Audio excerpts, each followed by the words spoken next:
Her హి ఓం నమ శివాయ్. ఓం నమ శివాయ్. ఓం శ్రీ భద్రకాళి సమేత వీరభద్రస్వామిని నమో నమః. మాతృ పితృభ్యో నమః. ఆచార్య అతిథిభ్యో నమః. శ్రీ గురు విద్యానంద్ సాగర్ మహారాజనే నమో నమః. శ్రీమాత లలితా త్రిపుర సుందరయే నమో నమః.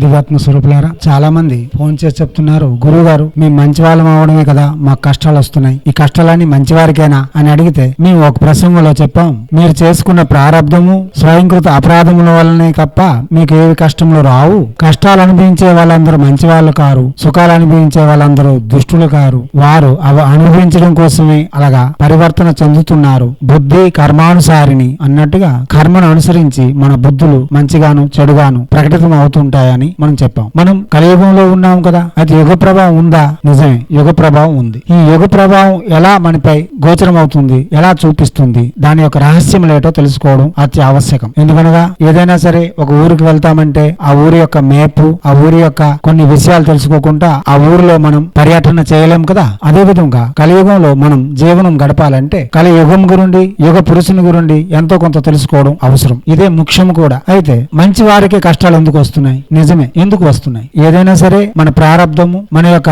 స్వయంకృత అపరాధం లేకుండా బ్రహ్మదేవుడు కూడా మనలను ఎటువంటి శిక్షలు విధించజాలడు. ఇది ముమ్మాటికి నిజం. ఇది వేద వాక్యం కూడా. మనం చేయు నిన్నటి తప్పులే ఈ రోజు మనకు శిక్షలుగా ఉంటాయి. ఈ జన్మలో చేసేవి స్వయంకృత అపరాధములుగాను, గత జన్మలో చేసేవి ప్రారంధములుగాను వస్తాయి. అవి మంచిగాను అయితే మంచి ఫలితములు, చెడు అయితే చెడు ఫలితములు ఇస్తాయి. కలియుగంలో ఇవి ఎటువంటి ప్రభావం చూపిస్తాయి, దాని యొక్క ముఖ్య వివరణ, పూర్తి వివరణ ఇప్పుడు మీకు అందిస్తున్నాను. క్షుణ్ణంగా విని అర్థం చేసుకోండి. ప్రసంగం పెద్దదిగానే ఉంటుంది. ఎందుకనగా ఇది చాలా గ్రంథముల నుండి, చాలా శాస్త్రముల నుండి వెలుగు తీయబడి చాలా రోజులు శ్రమించి మరి ఒక విశ్లేషణాత్మక ధోరణితో మహాపురుషులతో చర్చించిన తర్వాత ఓ నిర్ణయానికి వచ్చిన తర్వాతే ఈ ప్రసంగం మీకు అందిస్తున్నాం. ఈ ప్రసంగంలో చాలా విషయాలు ఉంటాయి. అవి ఆసామాస విషయాలు కావు. ఆ విషయాల గురించి ఎవరైనా సరే మాతో చర్చించడానికి వస్తే మేము ఎప్పుడు కూడా సంసిద్ధం. దివాత్మ స్వరూపులారా, అయితే మంచి వారి కష్టాలు ఎందుకు వస్తున్నాయి? కలియుగ ప్రారంభంలో పరీక్షిత మహారాజు చక్రవర్తిగా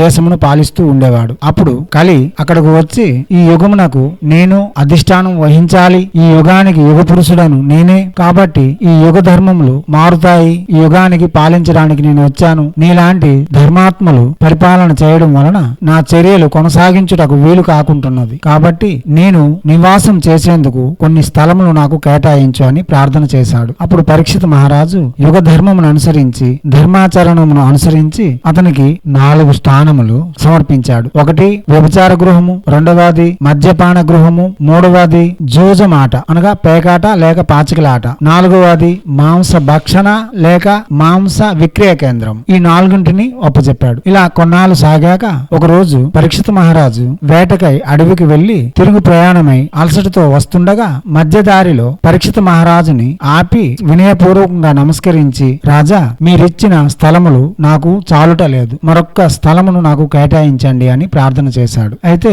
ఆ 4 నా కోరికపై నేను నీకు సమర్పణ చేశాను, గాని ఇప్పుడు నీకు అవకాశం ఇస్తున్నాను, కోరుకో అన్నాడు. అప్పుడు కలిపురుషుడు అన్నాడు, బంగారంపై నేను ఉంటాను అనగా ఆర్థిక వ్యవస్థపై ఉంటాను అన్నాడు. పరీక్షిత మహారాజు సరేలే అన్నాడు. తక్షణమే పరీక్షిత మహారాజును ఆక్రమించాడు కలిపురుషుడు. ఎందుకనగా పరీక్షిత మహారాజు ధరించి ఉన్న కిరీటము నుండి, భుజకీర్తుల నుండి అతని అలంకారములన్నీ బంగారమే. కలిమాయకు లోనైన పరీక్షిత మహారాజుకి తక్షకుడు వారం రోజులో చంపుతాననడం, సుఖమహర్షి స్వయంగా వెళ్లి భాగవతమును అతనికి బోధించడం, 7 రోజులలో భాగవతం మొత్తాన్ని విన్న పరీక్షిత మహారాజు 7వ రోజు మరణించి మోక్షాన్ని పొందడం మనం భారతంలో విన్నాం. భాగవతాన్ని 7 రోజుల్లో వినిపించిన సుఖమహర్షికి ధ్యానిస్తూ ఈ రోజు వరకు కూడా భాగవత సప్తాహం అంటూ 7 రోజుల్లో భాగవతాన్ని చదివి పూర్తి చేసి పూర్ణాహుతి గావించి చాలా పెద్ద సంబరంలో జరుపుకుంటున్నాం. అది ఒరిస్సాలో చాలా విధిగా వస్తుంది. ప్రతి ఊరిలో ఇది ఉంటుంది. భాగవత ప్రచార సమితి అంటూ ఒకటి ఉంటుంది. వారి యొక్క పని ఏమిటంటే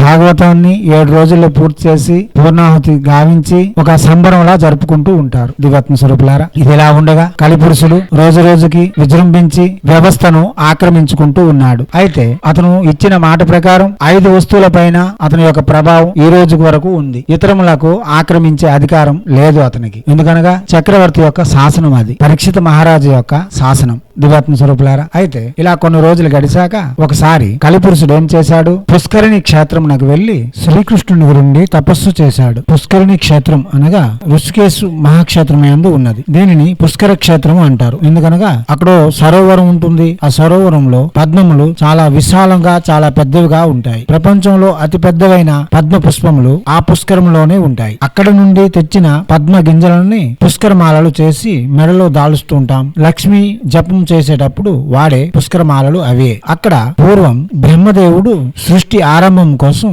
గాయత్రి దేవితో కలిసి తపస్సు చేసి శివుణ్ణి ప్రసన్నం చేసుకుని సృష్టిని ప్రారంభించాడని పురాణములు చెబుతున్నాయి. అదే పుష్కరిణి క్షేత్రంలో ఉత్తరాయణం అంతా కృష్ణుని గురించి తపస్సు చేశాడు. ఉత్తరాయణం పూర్తయి దక్షిణాయనం ప్రారంభం కాగానే దక్షిణాయనం వైపు ముఖం పెట్టి కూర్చొని మరలా ఆ కృష్ణుని గురిండే తపస్సు చేశాడు. దక్షిణాయనం కూడా పూర్తయిపోయింది. ఇక ఉత్తరాయణం ప్రారంభం అవుతుందనగా అక్కడి నుండి లేచి మరలా ఉత్తర వైపు ముఖం పెట్టి కూర్చొని కృష్ణుని గురించి తపస్సు చేశాడు. ఏం తపస్సు చేశాడు? ఇంతకు ముందు యుగములలో తపస్సు అంటే కేవలం దేవత యొక్క నామాన్ని చెబితే చాలు గాని కలియుగ ప్రభావం బట్టి అతను బీజాక్షర సంపుటిత శ్రీకృష్ణుని యొక్క మంత్రమును జపం చేశాడు. అదే తపస్సులా చేశాడు. ఆ మంత్రము క్లీం కృష్ణాయ గోవిందాయ గోపీజన వల్లభాయ స్వాహ.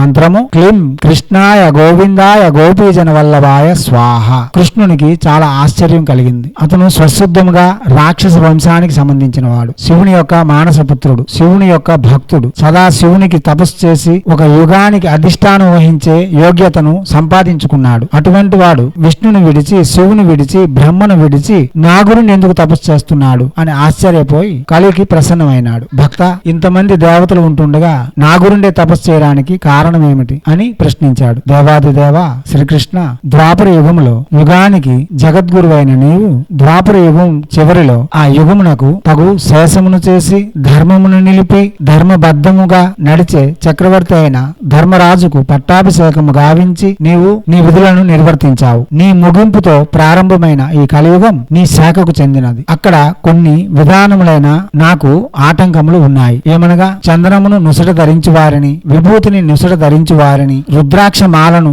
మెడలో దాల్చు వారిని, తులసి మాలను మెడలో ధరించి వారిని ఏమీ కలి ప్రభావం చూపించవద్దని మీరు శాసించి ఉన్నారు. కానీ ఈ రోజు వారు కలిపురుషుని కంటే ఘోరంగా ఉంటున్నారు. రుద్రాక్ష మాలలు వేసుకుని వ్యభిచారం చేస్తున్నారు. నుసట నిండా విభూతి ధరించి మద్యపాన శక్తులై నిశాలో ఊగిసలాడుతూ ఉన్నారు. తులసి మాలలు ధరించి జోజమాట ఆడుతూ ఉన్నారు. తులసి చందనం లలాటమున ధరించి యథేచ్ఛగా మాంసభక్షణ చేస్తున్నారు. స్వర్ణమయందు ఆభరణములయందు మిక్కిలి ఆసక్తులై ఊగిసలాడుతూ ఉన్నారు. ధనమే జీవితం, మరేది లేదన్నట్టుగా వీళ్ళు కూడా వ్యవహరించడం వలన వారు ధరించు విభూతి చందన లేపనముల వలన అనగా బొట్లు పెట్టుకోవడం వలన తులసి రుద్రాక్ష మాల ధారణ వలన వాళ్లను నేను ఏమీ చేయలేకపోతున్నాను. కానీ వారు చేయు ఘోరములు ఇంతంత కాదు. కావాలంటే మీరు ఒకసారి చూడండి స్వామి అని కొన్ని ఉదాహరణలు కూడా చూపించాడు. కృష్ణుడు ఆశ్చర్యపోయాడు. ఏమిది ఇలా మారిపోయారు ఈ జనమని. అప్పుడు ఏం చేయాలనుకుంటున్నావు చెప్పు అని కృష్ణుడు కలిని అడిగాడు. స్వామి,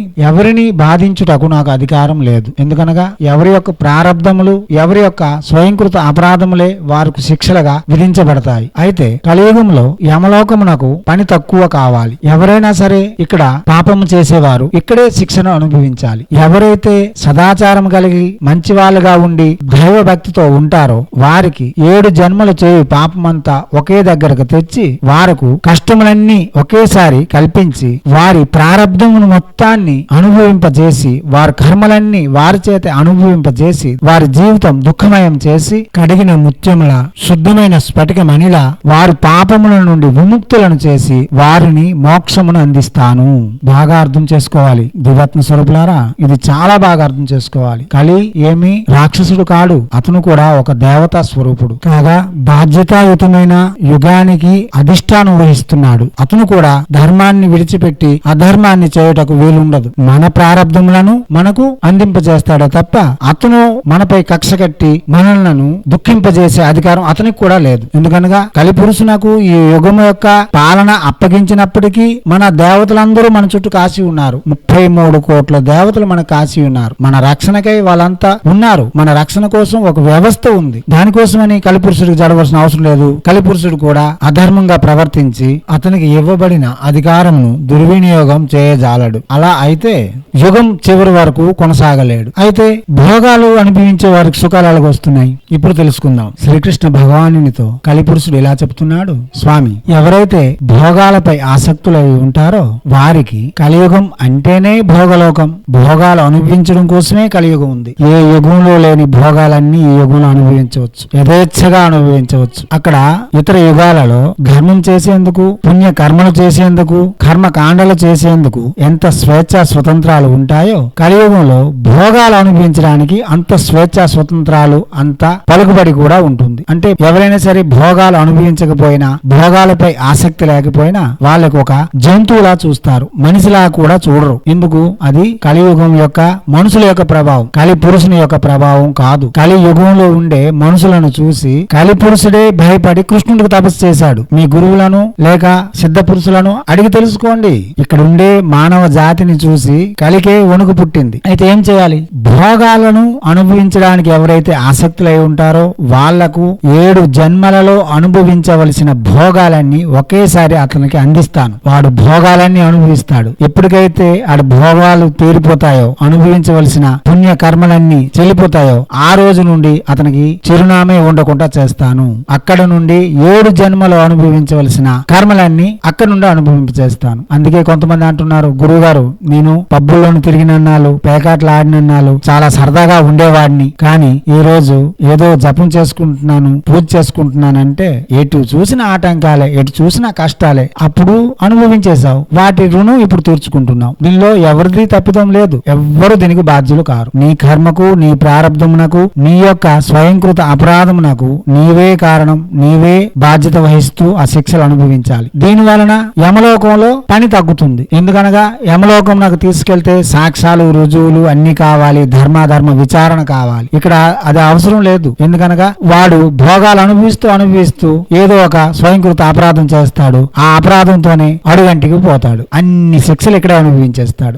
అలా శిక్షలు అనుభవించినంత మాత్రమున మరలా ఆ శిక్షలన్నీ అనుభవింపజేసి అతన్ని శుద్ధిని చేసి మోక్షాన్ని ఇచ్చే కోవుకి ఇతను చెందడు. ఎందుకనగా ఇతని బుద్ధి పరివర్తన చెందలేదు, భగవంతుని యందు ఇతని మనస్సు నిలకడ కాలేదు. కాబట్టి ఇతను భోగాలను అనుభవించి చివరికి కర్మలు అనుభవించే సమయం వచ్చేసరికి మొత్తం కష్టాలే ఉండవు కదా.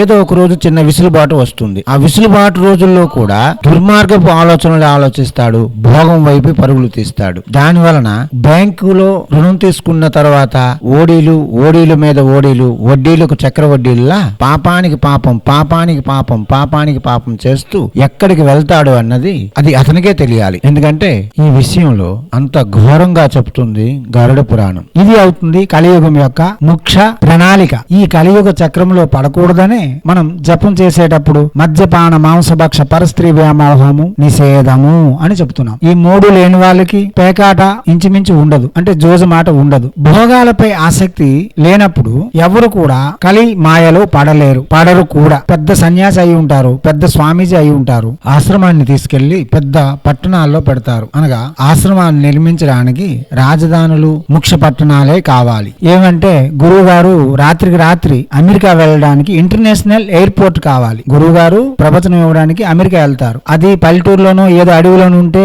విమానం దొరకదు కదా. రాత్రికి రాత్రి వాళ్ళు అమెరికా వెళ్ళాలి. కాబట్టి ఇంటర్నేషనల్ ఎయిర్పోర్ట్ ఉంటేనే అక్కడ ఆశ్రమాలు ఉంటాయి, లేకపోతే ఉండవు. గాని నిజానికి వాళ్ళు ఎలాగో తెలిసిన వాళ్ళు భోగాల కోసమే అవి చేస్తున్నారు. వాళ్ళు మనకు అనవసరం. గాని మనం తెలుసుకోవాల్సింది ఉంది కదా, ఏమిటది? ఈ వింత విపత్కర పరిణామాలు ముందే తెలుసుకున్న కలిపురుషుడు శ్రీకృష్ణుని వద్ద వరం పొందే ఉన్నాడు కదా. చందనం మాల ధరించిన, రుద్రాక్ష మాల ధరించిన, విభూతి ధరించిన, ఏమి చేసినా, భాగవత పారాయణ చేసిన, భోగం వైపు చూస్తే చాలు కలిమాయలో పడతారు. దీనిలో ఎటువంటి అతిశయోక్తి లేదు. సాధువు, సన్యాసి ఎవరైనా సరే, మీరు ఎంత గొప్ప వాళ్ళైనా సరే, మీరు ఉంటున్న ప్రాంతం యొక్క పాప పుణ్యములు 20% మీరు అనుభవించక తప్పదు. దానికి బాధ్యత కూడా మీరు వహించాలి. ఇది ధర్మశాస్త్రబద్ధం. ఒక ఋషీశ్వరుడు ఉంటాడు, అతను పట్టణంలో ఉంటాడు. ఆ పట్టణంలో యథేచ్ఛగా వ్యభిచారం జరుగుతూ ఉంటాది. అతను ఒక రోజు కూడా ఏ స్త్రీ మూర్తిని ముట్టడు, చాలా సదాచారంతో ఉంటాడు. అతను చనిపోయిన తర్వాత యమలోకానికి వెళ్తే 20% అతను జీవితంలో వ్యభిచారం చేశాడని అక్కడ సాక్ష్యం వస్తుంది. ఆ వ్యభిచార దోషమునకు అక్కడ శిక్ష అనుభవిస్తాడు. అరే నేను ఎవరిని ముట్టలేదు, తాకలేదు కదా, నాకెందుకు ఈ వ్యభిచార దోషం తగిలింది అంటే, నువ్వు ఉండే ప్రాంతంలో వ్యభిచారం జరుగుతుంది, దానికి 20% బాధ్యత నువ్వు కూడా వహించాలి. అర్థం అయింది కదా. ఇదే ధర్మం యొక్క సూక్ష్మం. మనం ఉండే ప్రాంతంలో ఏదైనా ఏదైనా ఘోరములు జరిగినా, నేరములు జరిగినా దానిలో 20% బాధ్యత మనం కూడా వహించాలి. పెద్ద రోడ్లు, పెద్ద మేడలు లేక హంగామా జీవితం గడిపితే చాలదు. వాటిలో ఉండే లోటుపాట్లను కూడా, బాధ్యతను కూడా మనం వహించక తప్పదు. పాప పుణ్యాలు కూడా వహించక తప్పదు. అందుకోసమనే పుణ్యక్షేత్రంలో నివాసం చేయడానికి ముఖ్య ఉద్దేశం కూడా ఇదే. మనం ఏ పుణ్యం చేయకపోయినా పర్వాలేదు, ఏ కీర్తన చేయకపోయినా పర్వాలేదు, ఏ జప ధ్యానాదులు చేయకపోయినా పర్వాలేదు. ఎందుకనగా మీరుండే పరివేశంలో నిత్య ఆరాధన జరుగుతూ ఉంటుంది. దానిలో ఓ 20% పుణ్యం మీకు చేరుతూనే ఉంటుంది. దానిలో మీరు కొంచెం ఓ 40% చేస్తే చాలు, 60% అయిపోతుంది. మీ అంత పుణ్యాత్ములు ప్రపంచంలో ఎవరు ఉండరు. అందుకోసమేనే కదా పుణ్యక్షేత్రములు తిరగడం, పుణ్య నదుల్లో స్నానం చేయడం, పుణ్య పురుషులను దర్శించడం. శాస్త్రం ఏది చెప్పినా అనవసరంగా మన కాలయాపన చేయడం కోసం చెప్పలేదు. ప్రతి దానిలో ఓ పరమార్థం ఉంది. అయితే సన్యాసులు, యోగులు, సిద్ధులు ఎలాంటి దగ్గర ఉండాలి? శాకాహార సంభవ స్థలే నదీ ప్రవాహక స్థలే, శాకాహార సమృద్ధి స్థలే నదీ పరివాహక స్థలే, యహ స్థలేన సంసిద్ధయతే యోగినాం యోగీశ్వరం యోగదాయకం. ఎక్కడైతే విరివిగా శాకాహారములు దొరుకుతున్నాయో అక్కడ నదీ పరివాహక ప్రాంతంలో ఆశ్రములు నిర్మించుట చాలా ఉత్కృష్టమైన విధానం కాగా, నగరమునకు తగిలి ఉండుట వలన నగరంలో జరిగే ప్రతి పాపపుణ్యమునకు, ప్రతి కార్యమునకు ఈ ఆశ్రమంలో ఉండే ముఖ్య పీఠాధిపతి బాధ్యత వహించాలి. కాబట్టి పూర్వం ఏ ఋషిశ్రులు కూడా ఊరిలో ఉండేవారు కారు. ఒక ఉదాహరణ స్వరూపంగా చెప్పుకోవాలంటే శ్రీరామచంద్రుడు చక్రవర్తి, అతని యొక్క గురువు వశిష్ఠుడు సన్యాసి, గృహస్థ సన్యాసి. అతను ఎప్పుడు కూడా అడవిలోనే ఆశ్రమంలో ఉండేవారు, పర్ణశాలయందే ఉండేవారు. రామునికి గురువు యందు ఎంత భక్తో అందరికీ తెలుసు. గురువు గారు చెప్తే ఏమి చెబితే అది చేస్తారు. నానా విశ్వామిత్రుడు వచ్చాడు, వాడు వెనకాతలు వెళ్ళు, తాటకిని మారీచ సుబాహులను చంపిరా అని చెప్పినంత మాత్రమున విశ్వామిత్రుని వెంట వెళ్ళిపోయాడు. అటువంటి వాడు శ్రీరామచంద్రుడు. ఏమి తన గురువు కోసం ఒక కోటను కట్టలేడా? బంగారు సీతను తయారు చేయగల రాముడు తన గురువు కోసం ఒక గృహమును నిర్మించలేడా? ఏమి అంతకంటా భక్తులమా మనం? అతనికంటే ధర్మ స్వరూపులమా మనం? అతనికంటే జ్ఞానులమా మనం? అతను పురుషోత్తముడు, మర్యాద పురుషోత్తముడు. అతనికంటే బాధ్యత వహించే వాళ్ళం కాదు కదా మనం. గురువు గారు ఎందుకు పర్ణశాలలో ఉంటారు? అడవుల్లో ఎందుకుంటారు? మృగాల మధ్యన ఎందుకుంటారు? అతనికి పిలిచేసి అయోధ్యలోనే ఒక పెద్ద కోట కట్టేసి అక్కడ గురువు గారికి చాలా మర్యాద పూర్వకంగా ఉంచుకుంటానంటే కాదా? రాముడు అలా చేస్తానంటే ఎవరైనా అడ్డుకుంటారా? గాని అది సన్యాస ధర్మమునకు, ఆశ్రమ ధర్మమునకు పూర్తి విరుద్ధం. అక్కడ నుండే ప్రారంభమవుతుంది కలిమాయ. వాళ్ళెలాగో పడతారు, మీరు మాత్రం తప్పించుకోండి కలిమాయ నుండి. అయితే ఇది ఇలా ఉన్నప్పటికీ దీని వల్లనే మంచి వాళ్ళందరూ శిక్షలు అనుభవిస్తున్నారు, మంచి వాళ్ళందరూ శిక్షలు అనుభవించేలా కనిపిస్తున్నారు, బాధలు అనుభవిస్తున్నట్టు కనిపిస్తున్నారు. గాని దాని వలన కలి మన యొక్క ప్రారంధములన్నీ చెరిపివేసి మనలను మోక్షమునకు అర్హులుగా మారుస్తున్నాడనే విషయాన్ని కూడా గ్రహించాలి. భోగములు అనుభవిస్తున్నారు అంటే 7 జన్మలు అనుభవించవలసిన భోగాన్ని ఇప్పుడే వాళ్ళు చెల్లగొట్టేస్తున్నారు. వచ్చే జన్మకు అనుభవించడానికి ఏమీ ఉండదు. చివరకు మంచి వాళ్ళగా పుట్టి కష్టాలన్నీ అనుభవిస్తారు. దీనిలో ఎటువంటి సందేహం లేదు. అయితే ఇలా ఉన్నప్పటికీ అక్కడ బంగారం విషయంలో ఏం చెబుతాడు? బంగారం పరీక్షిత్ మహారాజు ఒప్పచెప్పాడు కదా, బంగారం ఆర్థిక వ్యవస్థ కదా. అయితే అక్కడ ఏం చెప్తున్నాడు? బంగారం నాకు అధిష్టాత్రి లక్ష్మీదేవి, లక్ష్మీదేవికి ప్రతిరూపం కమలాత్మిక, కమలాత్మిక శుక్రుని యొక్క అధిష్టాత్రి దేవత. కమలాత్మిక యొక్క అనుగ్రహం లేకపోతే స్వర్ణం ఎవరింట్లోనూ కూడా ఉండదు. బంగారం సాక్షాత్ కమలాత్మిక యొక్క స్వరూపం, అనగా లక్ష్మి యొక్క స్వరూపం. అది శుక్రుని యొక్క స్థానం. కాబట్టి శుక్రుడు కలిపురుషుని యొక్క గురుస్థానంలో ఉన్నారు కాబట్టి అక్కడ కొంచెం వడంబడికతో ఆ మాత్రం స్థానం ఇచ్చాడు. గాని అక్కడ కూడా ధర్మబద్ధులై ఉండాలి. అక్కడ కూడా భోగలాలసులై ఉండకూడదు. ఎంత సంపాదించుకున్నా పర్వాలేదు, భోగం వైపు చూడకూడదు. ఎంత పెద్ద సన్యాసి అయినా, ఎంత పెద్ద స్వామీజీ అయినా, ఎంత పెద్ద జ్ఞాని అయినా, ఎంత పెద్ద ధనవంతుడైనా, ఎంత పెద్ద ఉద్యోగస్తుడైనా ఏమి చేస్తున్నా సరే కలియుగం భోగలోకం. భోగం వైపు చూస్తే చాలు మీరు కలిమాయలో పడతారు. దాని నుండి తప్పించుకోవడానికి ఎవరికీ సాధ్యం కాదు. ఎందుకనగా ఈ రాజ్యం అతనిది, ఇప్పుడు పాలించే అధికారం కూడా అతనిదే. ఇలా చర్చించిన తర్వాత కలిమాయ నుండి తప్పించుకునే విషయంలో విసులుబాట్లను అడిగాడు శ్రీకృష్ణుడు. అప్పుడు కలిపురుషుడు చెబుతున్నాడు, నా గురువైన శుక్లాచార్యుని యొక్క అధిష్టాత్రి కమలాత్మిక యొక్క శ్రీం బీజం ఎవరు జపం చేస్తారో, శ్రీం ని సదా స్మరణ చేస్తూ ఉంటారో వారు కలిమాయ నుండి పూర్తిగా తప్పించుకోగలరు. కాగా నా యొక్క ముఖ్య బీజము క్లీం, ఎవరైతే క్లీం బీజము జపం చేస్తారో వాళ్ళు కలిమాయలో పూర్తిగా మునిగి నేను ఎన్ని భోగములైతే అందిస్తున్నానో అన్ని భోగాలను అనుభవిస్తారు. చివరకు వారు దేనిని చేరుకోవాలనుకుంటున్నారో అక్కడికి చేరుకోరు, నేనెక్కడికి నిర్దేశించుంటానో అక్కడికి చేరుకుంటారు అన్నాడు. అంటే దాని అర్థం నీ నేను వివరించవలసిన అవసరం లేదు, మీకే అర్థం అవుతుంది. ఎందుకు? కలిపురుషుడు జపించిన మంత్రం క్లీం కృష్ణాయ, తండ్రి ఒక్కడవే ఉన్నావు, నీవు తప్ప మరెవరు లేరు, లేక నల్లనైన వాడువు, నీకంట నల్లనైన పదార్థము ఈ ప్రపంచంలో లేదు, నిన్ను చూస్తే చీకటే జడుచుకోయింది, లేక ఒకే పదార్థం ఉంది అదే నీవు, ఒకే పదార్థం ఈ సృష్టిలో ఉంది అదే నీవు. ఇది కృష్ణుని యొక్క అర్థం. గోవిందాయ, అగ్నిహోత్రంలో ఉండేవాడు, లేక హృదయంలో వేదమును నిలుపుకున్నవాడు, అనగా ధర్మబద్ధంగా ఉండాలి, ధర్మంగా ఉండాలి అని చెబుతూ గోపీజన వల్లభాయ స్వాహ అన్నాడు. అంటే భోగాలకు మూలము సంభోగం, సంభోగానికి మూలము శ్రీకృష్ణు యొక్క రాసలీల. ఈ కలియుగంలో మనుషులు కూడా రాసలీలకు ఆసక్తులై ఉండాలి తప్ప రాసలీల చేసే శక్తిని మాత్రం కోల్పోవాలి, అంటే నపుంసకత్వం పెంపొందాలి అని కోరుకున్నాడు. కాబట్టి కలియుగంలో ఏకపత్ని వ్రతంగా ఎవరుంటారో వాళ్ళు కష్టాలు అనుభవించినప్పటికీ పూర్ణ ధర్మాత్ములై ఒకే జన్మతో మోక్షాన్ని చేరుకోగలరు. కలియుగంలో ఎవరైతే ఎన్ని కష్టాలు పడైనా సరే ధర్మ ఆచరణ సదాచారము విడవకుండా ఏదో ఒక శక్తిని లేక దేవతను దేవుని ఆశ్రయించి అలా పూజిస్తూ జీవితాన్ని కొనసాగిస్తారో వారు ఎటువంటి దుఃఖములు అనుభవించరు. కొన్నాళ్లకు వాళ్లకు దుఃఖం అనుభవిస్తున్నట్టు కనిపించినా భోగల ఆలసలకు దూరం ఉండడం వలన వారు కలి ప్రభావానికి గురికారు. వారు నిరంతర సుఖ సంయోగ సకల శాంతిమయ జీవితమును సునాయాసముగా గడపగలరు. ఇవి భరించలేక లేక చుట్టూ ఉండే పరివేశమును మనుషుల యొక్క ఆడంబరమును చూసి భరించలేక ఆడంబర జీవితమునకు లేక భోగ జీవితమునకు అలవాటు పడితే కలి ప్రభావంలో పూర్తిగా మునిగిపోతారు. ఇది కలి యొక్క ముఖ్య ఉద్దేశం. అయితే కలియుగంలో జపించవలసిన బీజాక్షరముల గురించి వాటి యొక్క ప్రభావం గురించి కృష్ణుని యొక్క అనుగ్రహము ఆజ్ఞ కోరే ప్రయత్నంలో కృష్ణునితో చర్చించేటప్పుడు క్లీం బీజమును నేను ఆక్రమించుకున్నానని చెప్పాడు కదా. అయితే ఓంకార బీజము ప్రణవ బీజము ఆ బీజమునకు యుగములతో గాని సమయములతో గాని పని లేదు. ఎందుకనగా ఓంకార బీజము సాక్షాత్ ప్రణవము. అయితే దీనిని కూడా మనం మాయా బీజముగానే చెప్పుకోవచ్చు. ఎందుకనగా దీనిలో అకార ఉకార మకారములు ఉన్నాయి, అంటే సృష్టి స్థితి లయములు ఉన్నాయి. సృష్టి స్థితి లయములకు మూలమైనది ఈ ప్రకృతి, సృష్టి ప్రారంభమునకు హేతు అయినది ఓంకారం. కాబట్టి పూర్ణ పరబ్రహ్మము కాజాలదు. ఈ రహస్యము తెలిసినా మనం జ్ఞప్తిలో ఉంచుకోవాలే తప్ప ప్రకటన చేయడానికి వీలుండదు. అయినప్పటికీ నాద బ్రహ్మము ఓంకారమే. మోక్షమును ఇవ్వగల శక్తి కూడా ఓంకారానికి ఉంది దివ్యాత్మ స్వరూపులారా. కాబట్టి ఓంకార నాదస్వరం లేక నాద యోగంలో ముఖ్యమైనది ఓంకారమని మనం చెప్పి ఉన్నాం కదా ఇంతకు ముందు కూడా. కాబట్టి మీరు ఓంకారం చేసేటప్పుడు ఏ యుగముతోనూ సంబంధం లేదు. తరువాతది ఐంకారం.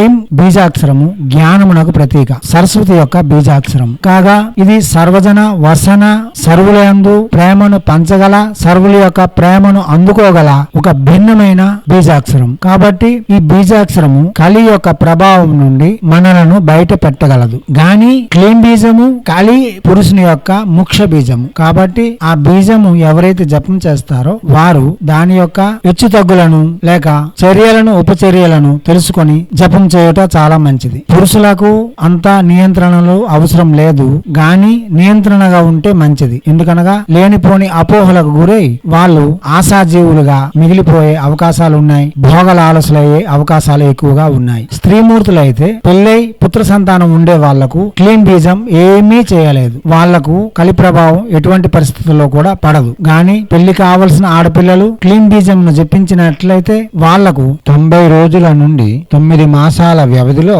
ఏదో ఒక చర్యలు చేయిస్తుంది, క్రియల్లో పాల్గొనేలా చేస్తుంది. అంటే భర్త కాని భర్తతో క్రియలో పాల్గొంటే దానికి ఏమంటామో మీకు తెలుసు కదా. అటువంటి మార్గంలోకి తీసుకువెళ్లే అవకాశాలు ఎక్కువగా ఉన్నాయి. కాగా భోగం వైపు ఎక్కువగా ఆసక్తి చూపించే అవకాశాలు కూడా ఎక్కువగా ఉన్నాయి. అందుకోసమని మనం ప్రతిసారి ఈ రహస్యం తెలిసిన రత్నశ్రీ హిందూ సేవా సమాజ్ పెళ్లి కాని ఆడపిల్లలు క్లీం బీజమునకు దూరంగా ఉండండి అని చెప్తున్నాం. ఒకవేళ తెలుసో తెలియక క్లీం బీజం జపించామనుకుందాం అంటే ఏం చేయాలి? దానికి విరుగుడు లేదా? ప్రతి వ్యాధికి ఔషధం ఉంది కదా, దీనికి మరి ఔషధం ఏమిటి? శ్రీం బీజము.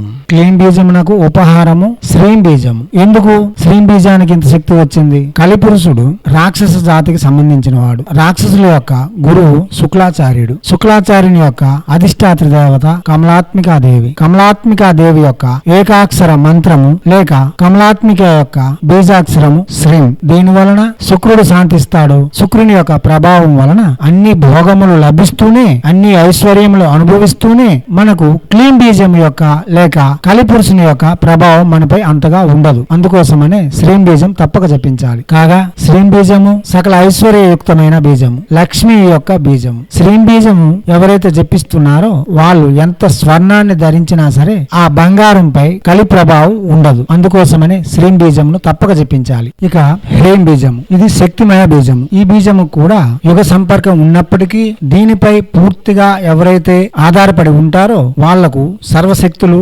వశమవుతాయి, సర్వశక్తిమయంగా మారుతారు. దాని వలన శక్తివంతులకు ఎప్పుడు కూడా ఏ యుగంలో కూడా ఎవరికీ భయపడరు. కాగా ప్రకృతికి మూలము శక్తి, శక్తి యొక్క బీజాక్షరము హ్రీం బీజము. దానికి దృష్టిలో ఉంచుకొని ఆది శంకరాచార్యులు గురు మంత్రమును ఇచ్చేటప్పుడు కలి ప్రభావం వలన ఎంతో కొంత క్లీం బీజం జపించక తప్పదు. కాబట్టి ఎందుకనగా ఈ కలియుగంలో క్లీం బీజం వైపు వెళ్ళకపోతే జీవితం కొనసాగకుండా లేక మన యోగములు సిద్ధింపకుండా కలిపురుషుడు ఏమైనా అడ్డుకుంటాడేమో అనే ఒక ఉద్దేశంతో గురు మంత్రములు చెప్పేటప్పుడు ఒక మంత్రాన్ని మనకు అందించారు. ఈ మంత్రం ఎవరైతే జపించగలరో వాళ్ళు క్లీం బీజం యథేచ్ఛగా జపించగలరు. అందుకోసమని ఒక విధానపూర్వకమైన చాలా శక్తివంతంగా తయారు చేసిన ఓ గురు మంత్రాన్ని మనకి ప్రసాదించారు ఆది శంకరాచార్యుల వారు. మంత్రము ఓం ఐం హ్రీం శ్రీం క్లీం సౌ హంసః.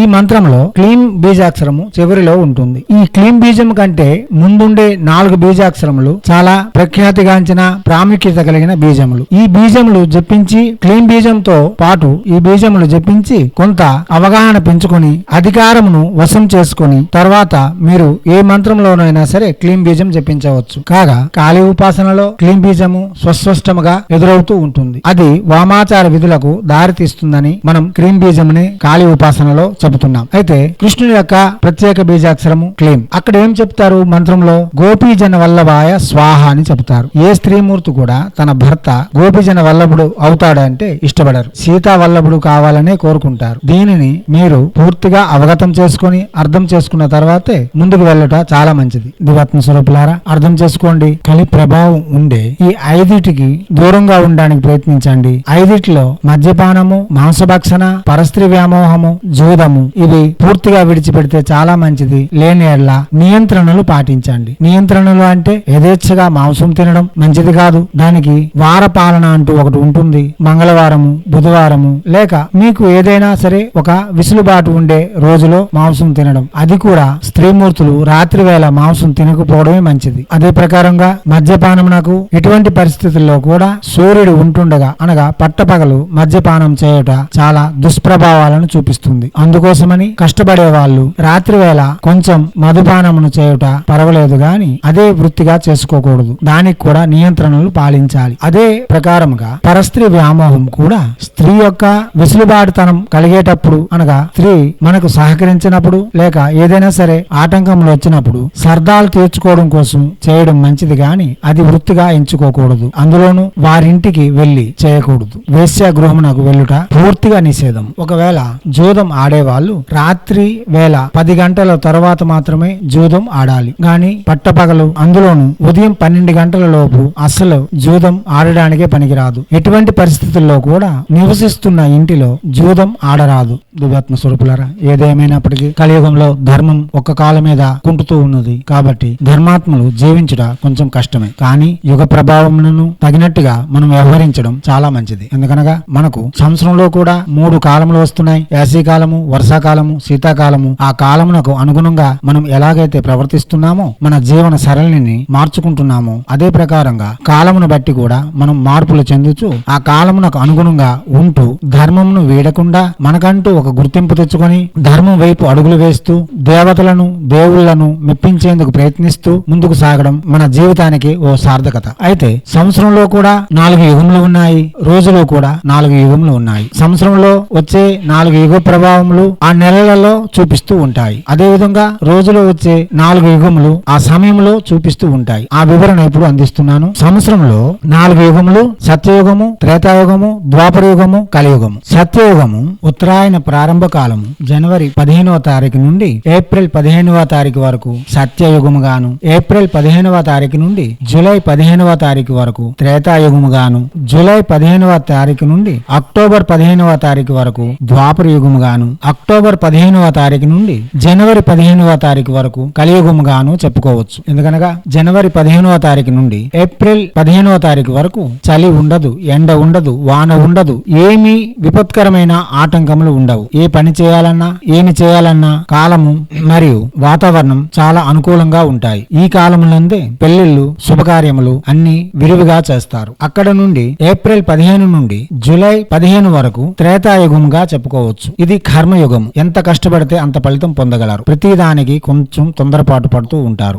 ఆర్థిక వ్యవస్థను లేక స్థిరమైన జీవనానికి బాటలు వేసుకుంటూ ఉండే కాలం ఇది. జూలై 15 నుండి అక్టోబర్ 15 వరకు ద్వాపర యుగం. ఆటంకములు ఎక్కువగా వస్తుంటాయి. సమయానుకూలంగా ఏ పనులు కావు. ఏ పని చేయాలన్నా ఏదో ఒక ఇబ్బందులు వస్తుంటాయి. వాతావరణం వలన గాని లేక ఇతర ఏమైనా సరే ఇబ్బందులు వస్తుంటాయి. కాలయాపన జరుగుతూ ఉంటది. కానీ పని కొంతైనా అవుతూ ఉంటది. కష్టం కొంచెం ఎక్కువగా పడాలి, ఫలితం కొంచెం తక్కువగా దొరుకుతుంది. గాని అక్టోబర్ 15 నుండి జనవరి 15 వరకు ఇది పూర్తిగా కలికాలం. ఏమీ ఆటంకములు లేనట్టుగా ఉంటాయి గాని ఏమీ చేయడానికి వీలుండదు. ఎందుకనగా ఇది కలికాలం. ఇది కలియుగ ప్రభావం కలిగిన మాసములు. దీనిలో కాలయాపన ఎక్కువ, పరిశ్రమ ఎక్కువ గాని ఫలితం చాలా శూన్యంగా ఉంటుంది. కాగా మనసులలో పాపచింతన, అనుభవించాలనే ఆశలు, లేనిపోని కోరికలు మనస్సు మని ఆధీనంలో ఉండదు. దానికోసమని ఈ నెలలను ఈ విధంగా చెప్పి ఉన్నారు. అదే విధముగా రోజులో కూడా 4 యుగముల యొక్క ప్రభావం ఉంటుంది. అది ఎలా ఉంటుందో ఇప్పుడు వివరిద్దాం. ఉదయం 4 గంటల నుండి అనగా సరిగ్గా 4 గంటలకైతే కాదు, 4 గంటల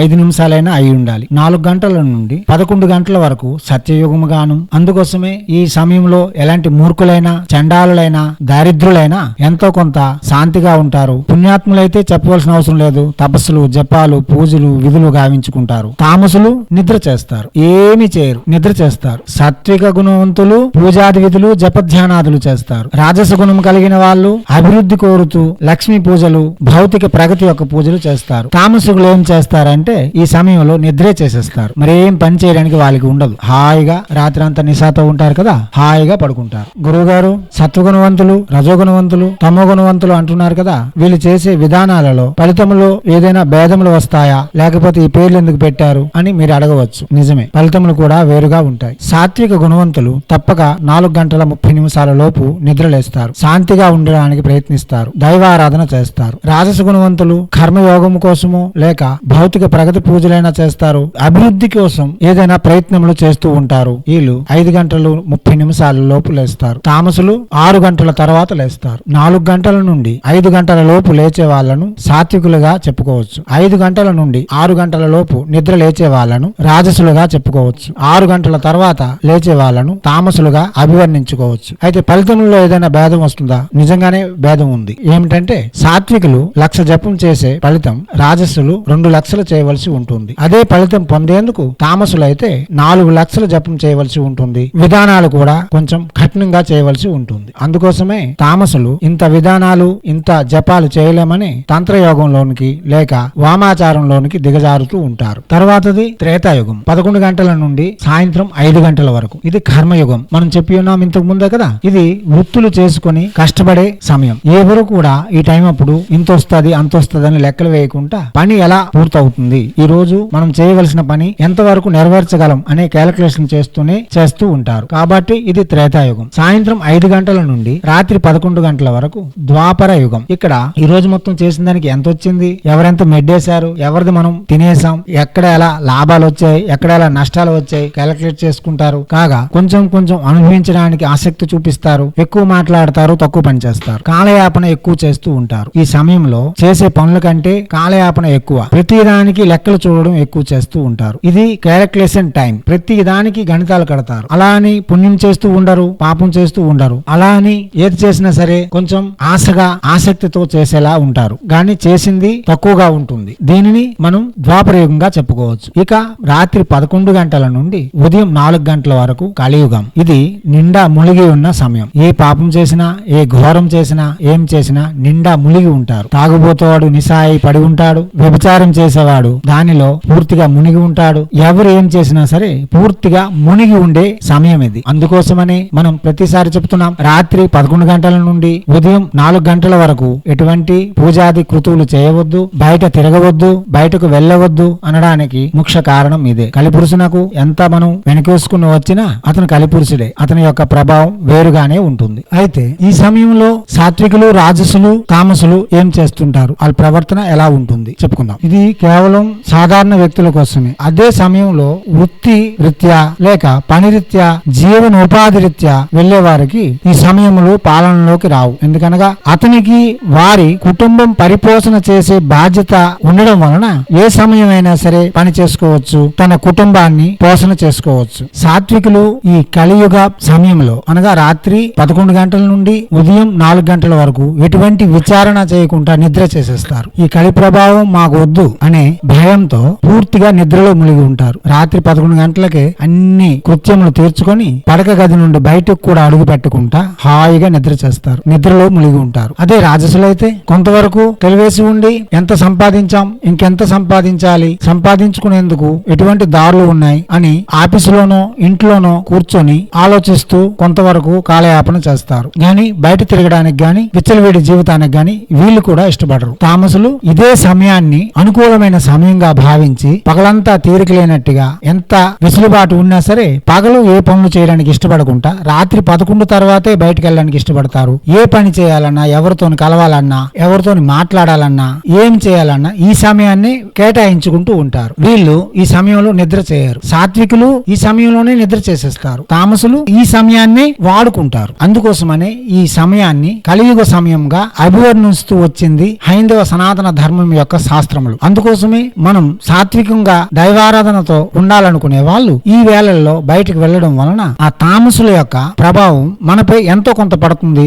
మన యొక్క మనస్సు కూడా తామసం వైపు పరుగులు తీస్తూ ఉంది. దివాత్మ స్వరూపులారా, ఇటువంటి నియంత్రణలు పాటించి కొంత మన సరదాలు తీర్చుకొని కలి ప్రభావం నుండి తప్పించుకొని దుఃఖమయమైన జీవితమును సుఖమయం చేసుకోగలం. అర్థం చేసుకోవడానికి ప్రయత్నించండి. అర్థం చేసుకుని జీవితాలను సుఖ శోభాయమానం చేసుకొని ఎలాగో జీవించాం, ఆనందంగా జీవిద్దాం, సంతృప్తిగా జీవిద్దాం. ఎవరి యొక్క దృష్టి మన మీద పడకుండా, ఎవరి దృష్టిలో మనం ఒక చెడు వ్యక్తులం, అసాంఘిక వ్యవహారాలు చేస్తున్న వ్యక్తులుగా ముద్ర పడకుండా చిన్న చిన్న సరదాలు తీర్చుకుంటూ జీవితమును ముందుకు కొనసాగిస్తూ ఎవరి యొక్క ఆగ్రహమునకు లేక ఒకరి యొక్క ఎంపుడు అనగా ఒకరు మన గురుండి అనుకునేలా కాకుండా మంచిగానే జీవించడానికి ప్రయత్నిద్దాం, మంచిగానే జీవిద్దాం. దివాత్మ స్వరూపులారా, కలి ప్రభావం యొక్క వెసులుబాట్లు తెలుసుకొని జీవితమును సరిచేసుకొని కలి ప్రభావం మనపై ఉండకుండా కలి పురుషుడు మనలను కూడా మెచ్చుకునేలా మన జీవితం ముందుకు సాగిద్దాం. అప్పుడే మనం హైందవ సనాతన ధర్మంలో ఉండి నేర్చుకున్నాం అనిపించుకునేలా ఉందాం. ఎందుకనగా సుమతి శతకంలో చెప్పి ఉన్నారు కదా, నొప్పింపక తానొవ్వక తప్పించుకు తిరుగువాడు నేర్పరి సుమతి. దివాత్మ స్వరూపులారా, అర్థం చేసుకోండి. అర్థం చేసుకుని వెసులుబాట్లన్నీ కల్పించుకొని హాయిగా జీవితం కొనసాగిస్తారని ఆశిస్తూ హైందవ సనాతన ధర్మంలో నిర్దేశించిన సకల విధానములు పాటిస్తూ జీవితమును శాంతిమయం చేసుకుంటారని కోరుతూ ఎప్పుడు మీ సేవలో రత్నశ్రీ హిందూ సేవా సమాజ్ ఆచార్య భీమసింగి రవికుమార్.